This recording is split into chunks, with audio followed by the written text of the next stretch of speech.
Bachupally police station పరిధిలో దారుణం. Nizampet Shri Chaitanya campus లో విద్యార్థి ఆత్మహత్య. హాస్టల్ గదిలో ఉరేసుకుని ప్రాణాలు తీసుకున్న జశ్వంత్ గౌడ్. కామారెడ్డి ప్రాంతానికి చెందిన Jashwant Goud inter first year చదువుతున్న జశ్వంత్. పోలీసులకు సమాచారం ఇచ్చిన యాజమాన్యం కేసు నమోదు చేసిన నిజాంపేట్ పోలీసులు. మృతదేహం పోస్టుమార్టం నిమిత్తం ఆసుపత్రికి తరలింపు. మృతుని వద్ద దొరికిన సూసైడ్ లెటర్. తన చావుకు కారణం వీళ్లే అని లెటర్లో రాసిపెట్టిన జశ్వంత్. హైదరాబాద్ నగరంలోని బాచుపల్లి పోలీస్ స్టేషన్ పరిధిలో దారుణం చోటు చేసుకుంది. నిజాంపేట్లో గల శ్రీ చైతన్య బాయ్స్ ఎలైట్ క్యాంపస్లో ఇంటర్ ఫస్ట్ ఇయర్ చదువుతున్న విద్యార్థి ఆత్మహత్య చేసుకున్న ఘటన ఇప్పుడు కలకలం సృష్టిస్తోంది. కామారెడ్డి ప్రాంతానికి చెందిన జశ్వంత్ గౌడ్ తన హాస్టల్ గదిలో ఊరివేసుకుని ప్రాణాలు తీసుకున్నాడు. గమనించిన తోటి విద్యార్థులు వెంటనే అతన్ని హాస్పిటల్కు తీసుకెళ్లేటప్పటికీ లాభం లేకపోయింది. అప్పటికి విద్యార్థి చనిపోయినట్టు వైద్యులు తెలిపారు. పోలీసులు తెలిపిన వివరాల ప్రకారం ఇంటర్ ఫస్ట్ ఇయర్ చదువుతున్న జశ్వంత్ గౌడ్ హాస్టల్ గదిలో బుధవారం రాత్రి ఎవరూ లేని సమయంలో ఫ్యాన్ కు ఉరివేసుకుని ప్రాణాలు తీసుకున్నాడు. విషయం తెలుసుకున్న యాజమాన్యం పోలీసులకు సమాచారం అందించింది.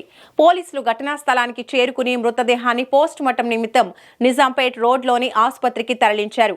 కేసు నమోదు చేసుకుని దర్యాప్తు చేస్తున్నట్టు పోలీసులు తెలిపారు. అయితే జశ్వంత్ గౌడ్ ఎందుకు ప్రాణాలు తీసుకోవాల్సి వచ్చింది అనే వివరాలు ఇంకా తెలియాల్సి ఉంది. ఈ ఘటనపై తోటి విద్యార్థులు సైతం నోరు మెదపటం లేదు. చదువు ఒత్తిడితో ప్రాణాలు తీసుకున్నాడా, లేక కుటుంబ సమస్యలా, లేదా మరేదైనా కారణం ఉందా అనే కోణంలో పోలీసులు విచారణ జరుపుతున్నారు. ఇదే క్రమంలో జశ్వంత్ గౌడ్ రాసిన సూసైడ్ లెటర్ ప్రత్యక్షమైంది. ఈ లెటర్లో తన చావుకు కారణమైన వారి పేర్లను ఒక్కొక్కటిగా మెన్షన్ చేశాడు జశ్వంత్. నా చావుకు వీళ్లే కారణమని రాసి పెట్టాడు. అంతేకాదు తన తల్లిదండ్రులకు ఓ మెసేజ్ ఇచ్చాడు. ఈ సూసైడ్ లెటర్ కన్నీరు పెట్టిస్తోంది. అమ్మా నాన్న, నేను చేసింది తప్పు, కానీ తప్పలేదు. నాన్న, అమ్మ చెల్లిని జాగ్రత్తగా చూసుకో.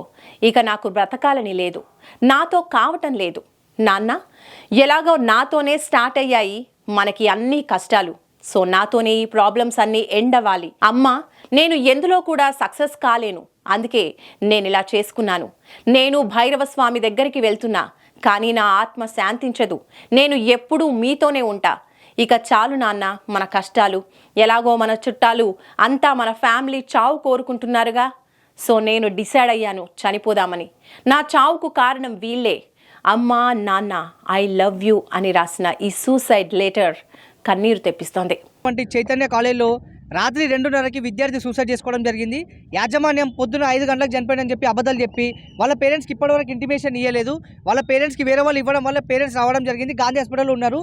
యాజమాన్యం కనీసం లక్షలు ఫీజులు దోచుకొని వార్డెన్ని పెట్టలేకపోవడం, కాలేజ్ నిర్లక్ష్యం వల్లనే ఈరోజు విద్యార్థి చనిపోయిండు. వాళ్ళందరూ కాలేజ్ వాళ్ళు ఏమని చెప్తారంటే స్టూడెంట్ ఒక లెటర్ రాసిండు, వాళ్ళ ఫ్యామిలీ ప్రాబ్లమ్స్ పర్సనల్ ప్రాబ్లమ్ వల్ల చనిపోయిందని చెప్తారు. కాదు, కాలేజ్ ఏం చేసిందంటే పేరెంట్స్కి ఫీజు గురించి ఒత్తిడి చేయడం వల్ల, పేరెంట్స్ ఫీజు కట్టకపోవడం వల్ల, కాలేజీలో వార్డెన్ లేకపోవడం వల్ల ఈరోజు విద్యార్థి చనిపోయిండు. మనకి సిగ్గులేని చైతన్య కాలేజ్ కార్పొరేట్ కాలేజీలో మరో విద్యార్థిని బలి తీసుకున్నారు.